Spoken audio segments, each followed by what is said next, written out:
അധികാര കേന്ദ്രങ്ങളുടെ ഭീഷണിക്ക് മുൻപിൽ മുട്ടുമടക്കില്ല എന്ന നിലപാടിൽ NSS. മുഖ്യമന്ത്രിയുടെ വാദത്തെ പരസ്യമായി തള്ളിപ്പറഞ്ഞ സുകുമാരൻ നായർ മന്നം സമാധിയെ വിവാദത്തിലേക്ക് തള്ളിവിട്ട BJP നേതാക്കളെയും വെറുതെ വിടുന്നില്ല. വിമർശനം ഉന്നയിച്ചവർ മുൻപ് NSS ആസ്ഥാനം സന്ദർശിച്ച ചിത്രങ്ങൾ പുറത്തുവിട്ടുകൊണ്ടായിരുന്നു BJPക്കുള്ള സുകുമാരൻ നായരുടെ മറുപടി. സനോജ് കൂടി നമ്മളോടൊപ്പം കോട്ടയത്ത് നിന്ന് ചേരുകയാണ്. നമുക്ക് നോക്കാം NSSന്റെ നിലപാട്, പരസ്യമായ നിലപാടുകളിലേക്ക് അവർ പോവുകയാണോ എന്ന്. Sanoj, good morning. സമദൂരം എന്നൊക്കെയാണല്ലോ NSS അവരുടെ നിലപാടിനെ കുറിച്ച് എപ്പോഴും പറയാറുള്ളത്. തൽക്കാലത്തേക്ക് ആ ദൂരമൊക്കെ അങ്ങ് മാറ്റിവെക്കുകയാണോ? ഇങ്ങോട്ടേക്ക് ചൊറിയാൻ വന്നാൽ അങ്ങോട്ടേക്ക് മാന്തി വിടുക എന്നതാണോ ഇപ്പോൾ NSS ജനറൽ സെക്രട്ടറി സ്വീകരിച്ചിരിക്കുന്ന തീരുമാനം?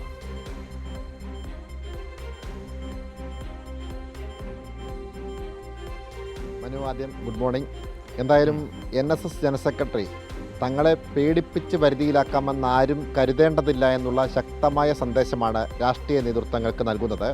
അതുമായി ബന്ധപ്പെട്ടുകൊണ്ട് NSS ജനറൽ സെക്രട്ടറി ഇന്നലെ നമ്മൾ ഈ വാർത്താ സമ്മേളനം കഴിഞ്ഞതിന് ശേഷം NSS ജനറൽ സെക്രട്ടറി സുകുമാരൻ നായരുമായി പേഴ്സണലി സംസാരിക്കുമ്പോൾ അദ്ദേഹത്തോട് പറഞ്ഞു, ഈ രാജ്യവ്യാപകമായി എതിര് നിൽക്കുന്ന ആളുകളെ ED പോലെയുള്ള അന്വേഷണ ഏജൻസികളെ ഉപയോഗപ്പെടുത്തി വരുതിയിലാക്കാൻ വേണ്ടിയാണ് കേന്ദ്ര സർക്കാർ പരിശ്രമിക്കുന്നത്. അങ്ങനെ എന്തെങ്കിലും ഭയം അങ്ങേക്കുണ്ടോ എന്ന് ചോദിച്ചപ്പോൾ അദ്ദേഹത്തിൻ്റെ മറുപടി വളരെ രസകരമായിരുന്നു. ഏത് അന്വേഷണ ഏജൻസി വന്നാലും തങ്ങൾക്ക് യാതൊരു ഭയവുമില്ല. ഏതെങ്കിലും അന്വേഷണ ഏജൻസി ഇവിടെ എത്തി അന്വേഷണം നടത്തിയാൽ, അല്ലെങ്കിൽ എൻ്റെ വീട്ടിലെത്തി അന്വേഷണം നടത്തിയാൽ വരുന്നവർ എന്തെങ്കിലും വെച്ചിട്ട് പോവേണ്ട അവസ്ഥയാണ്. അത്തരത്തിലുള്ള ആത്മവിശ്വാസമാണ് അദ്ദേഹം പങ്കുവെക്കുന്നത്. കാരണം തനിക്കൊന്നും മറച്ചു വയ്ക്കാനില്ല. തന്നെ ഒരു അന്വേഷണ ഏജൻസിയുടെ ഭീഷണിക്ക് മുന്നിലും കീഴ്പ്പെടുത്താൻ കഴിയുകയില്ല എന്നുള്ള ഒരു സന്ദേശമാണ് അദ്ദേഹം നൽകുന്നത്. പ്രത്യേകിച്ച് അദ്ദേഹം നിലപാട് വ്യക്തമാക്കുമ്പോൾ അദ്ദേഹം ആർക്കെതിരെയാണ് പറയുന്നത്? കേരളത്തിൻ്റെ മുഖ്യമന്ത്രിയായിട്ടുള്ള VD സതീശൻ, ഒപ്പം തന്നെ ഉപരാഷ്ട്രപതിയായിട്ടുള്ള CP രാധാകൃഷ്ണൻ, ഒപ്പം തന്നെ മുൻ ബംഗാൾ ഗവർണർ CV ആനന്ദബോസ്, അതുപോലെ കേന്ദ്രമന്ത്രിയും MP-യുമായിട്ടുള്ള സുരേഷ് ഗോപി, അങ്ങനെ ഉന്നത ശ്രേണിയിൽ നിൽക്കുന്ന രാഷ്ട്രീയ നേതാക്കൾക്കെതിരെയാണ് അദ്ദേഹം ശക്തമായ നിലപാട് പറഞ്ഞു വയ്ക്കുന്നത്. കാരണം പലതവണ ഈ NSSുമായി ബന്ധപ്പെട്ടുകൊണ്ട് NSSനെ രാഷ്ട്രീയ കേന്ദ്രമായി ഉപയോഗപ്പെടുത്താൻ ഈ നേതാക്കന്മാർ പരിശ്രമിച്ചു എന്നുള്ള ഒരു വികാരമാണ് സുകുമാരൻ നായർക്കുള്ളത്. അങ്ങനെ ഒരു രാഷ്ട്രീയ പ്രസ്ഥാനത്തിനും കീഴ്പ്പെട്ടു പോവുകയോ അല്ലെങ്കിൽ NSSൻ്റെ ആസ്ഥാനം രാഷ്ട്രീയ പ്രവർത്തനത്തിന് വേദിയാക്കാനോ ഉപയോഗപ്പെടുത്താമെന്ന് ആരും കരുതേണ്ടതില്ല എന്നുള്ളതാണ് അദ്ദേഹത്തിൻ്റെ നിലപാട്. എല്ലാ രാഷ്ട്രീയ പ്രസ്ഥാനങ്ങളോടും അദ്ദേഹം ഒരു സമദൂര നിലപാടാണ് സ്വീകരിക്കുന്നത്. ഏതെങ്കിലും തെരഞ്ഞെടുപ്പ് വരുമ്പോൾ ഇന്ന രാഷ്ട്രീയ പ്രസ്ഥാനത്തിന് വോട്ട് ചെയ്യണമെന്ന് അദ്ദേഹം ഒരിക്കൽ പോലും പറയാറില്ല. എതിർത്തും അനുകൂലിച്ചും സർക്കാരുകളെ വിമർശിച്ചും ഒപ്പം തന്നെ അനുകൂലിച്ചുമൊക്കെ തന്നെ അദ്ദേഹം മുൻപും പ്രസ്താവനകൾ ഇറക്കിയിട്ടുണ്ട്. പക്ഷേ ഒരിക്കൽ പോലും ഒരു രാഷ്ട്രീയ പ്രസ്ഥാനത്തോടും അദ്ദേഹം പ്രത്യേകമായ താല്പര്യം കാണിക്കാറില്ല. അത് ഇടതുപക്ഷത്തോടാണെങ്കിലും UDFിനോടാണെങ്കിലും BJPയോടാണെങ്കിലും അങ്ങനെയാണ്.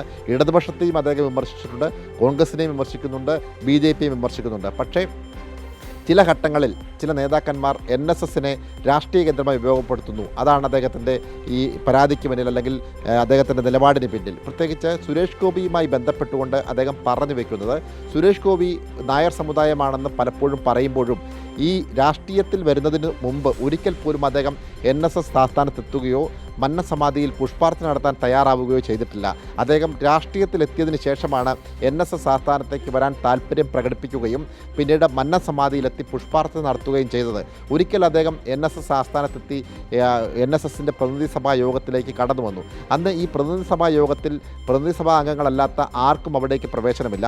അവിടേക്കാണ് സുരേഷ് ഗോപി വലിഞ്ഞു കയറി വന്നത്. അപ്പോഴാണ് ഇറക്കി വിട്ടത് എന്നുള്ളതാണ് അദ്ദേഹത്തിൻ്റെ നിലപാട്.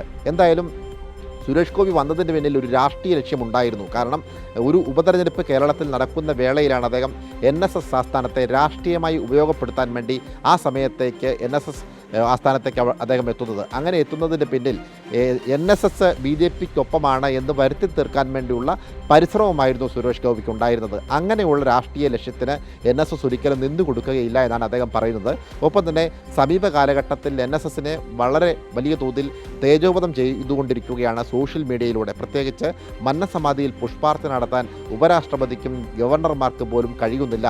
അത് സ്വന്തം സ്വത്തായി, സ്വകാര്യ സ്വത്തായി സുകുമാരൻ നായർ കൈവശം വെച്ചിരിക്കുകയാണ് എന്ന തരത്തിലാണ് സോഷ്യൽ മീഡിയയിലൂടെ വ്യാപകമായ പ്രചരണം നടത്തുന്നത്.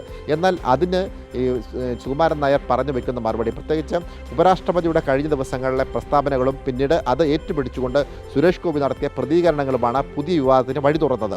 എന്തായാലും CP രാധാകൃഷ്ണൻ മുമ്പ് ഗവർണറായ വേളയിൽ NSS ആസ്ഥാനത്തെത്തുകയും സുകുമാരൻ നായരുമായി ദീർഘനേരം സംസാരിക്കുകയും അങ്ങനെ സംസാരിക്കുന്നതിന് ശേഷം അദ്ദേഹത്തെ സുകുമാരൻ നായർ തന്നെ നേരിട്ടിറങ്ങി വന്ന് അദ്ദേഹത്തെ യാത്രയാക്കുകയും ചെയ്ത ചിത്രങ്ങളൊക്കെ തന്നെ NSSന്റെ കയ്യിലുണ്ട്. ആ ചിത്രങ്ങൾ കൂടി ഇന്നലെ NSS പുറത്തുവിടുകയാണ്. ഒപ്പം തന്നെ CV ആനന്ദബോസും മുൻപ് ഗവർണറായ വേളയിൽ NSS ആസ്ഥാനത്തെത്തി സുകുമാരൻ നായരുമായി ദീർഘനേരം സംസാരിച്ചു.